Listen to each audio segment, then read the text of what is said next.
Well, I tell you what, if there's one, sorry, excuse me, I will suspend the House if this continues. I'll suspend the House. Please don't make me do that. Deputy Nash, please. Tánaiste, dereliction is a disease. It's insidious. It destroys communities. And nothing saps the confidence of a town like dilapidated, derelict, dangerous buildings. And vacancy, unchecked, is the gateway drug to dereliction. There are nearly 2,000 derelict sites in Ireland, and they're just the ones that have been recorded, the ones that have actually made it onto the derelict sites registers. There is an acute situation in my own hometown of Drogheda. An important 18th century building just 3 weeks ago was literally about to fall down, and since then the street has now been closed. Neighbouring businesses have lost trade. Properties that used to host shops and homes are falling. They're collapsing all around Ireland as we speak. And this is not a problem that's exclusive to my own hometown, Tánaiste. It's a national disgrace, and a national solution is required. Now, the National Planning Framework, it's very, very telling. It mentions dereliction twice, just twice. The Derelict Sites Act of 1990 is just not fit for purpose. And your own Minister for Housing, Minister O'Brien, admitted that in 2021. How? Because he set up a working group to change it, to change the Act. It's met, wait for it, on 3 occasions, just 3 occasions since 2021, and it still hasn't reported. Now, why is that the case, Tánaiste? The Derelict Sites Act is, in my view, a rogue developer's charter. The Act in many cases has, for example, allowed dodgy developers to erect hoarding around what are obviously derelict buildings, just to screen them from public view, thereby complying with the Act. Now, this is just crazy. It is absolutely bonkers. They're literally giving the 2 fingers to citizens across this country, these errant developers, and they're giving the 2 fingers to councils as well. Now, if you own a property that you've allowed to go to rack and ruin, if you can afford to let it go to rack and ruin, you're obviously rich. And the only language that some people understand is money. So these people need to be hit hard in the pockets. Revenue needs to be given the power to collect derelict sites levies. Owners that dodge the councils and the district courts need to be the responsibility of the revenue commissioners. Give these people tax compliance problems instead. Hit their businesses. Now, the Derelict Sites Act needs to be streamlined.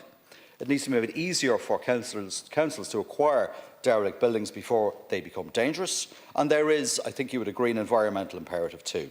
Recover important buildings in our town centres before we develop new ones. Put them back into use. Now, I know you're going to talk to me about the Croí Cónaithe scheme, but the Croí Cónaithe scheme is piecemeal. It's a sticking plaster solution. That's all that it is, as is the Deficient Town Centres First programme.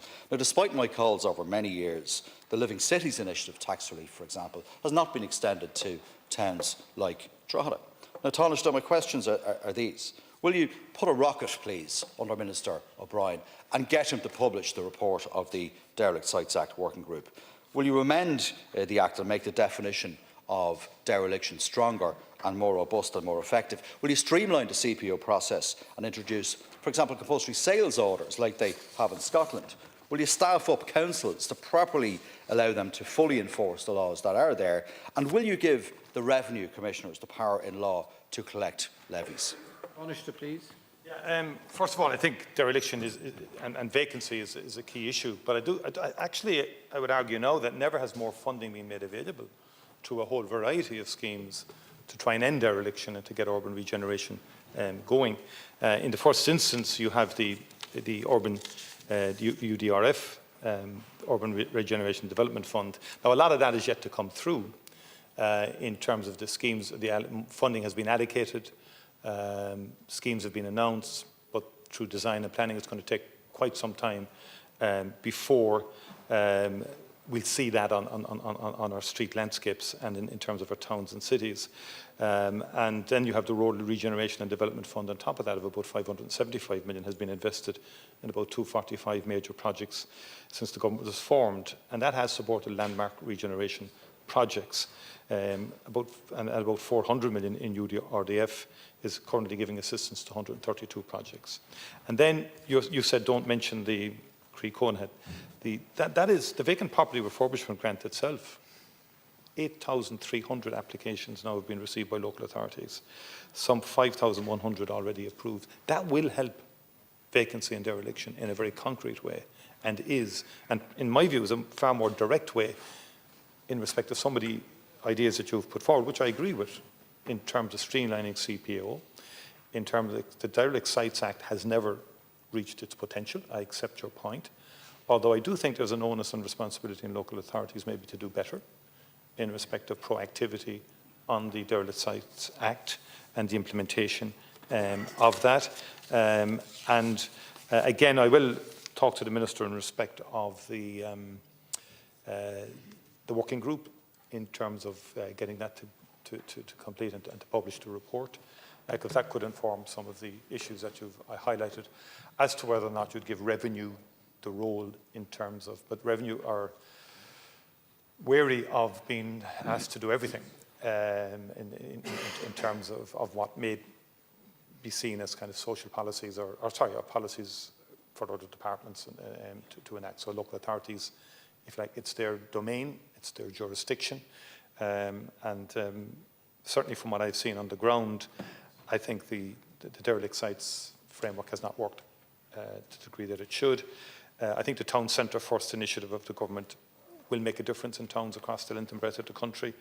And so you have a range, you have rural regeneration development, urban regeneration development, you have Creek Cona, you have the Town and Village Renewal Scheme, which is incentivising, if you like, the bringing back to life of derelict buildings and derelict residential streets. And that's the key, I think. Thank you, Tánaiste. Derelict sites are the low-hanging fruit in terms of addressing the housing crisis that we have. Now, I know you visited Drogheda briefly during the local and European election campaigns, but you didn't walk down a street called Narrow West Street.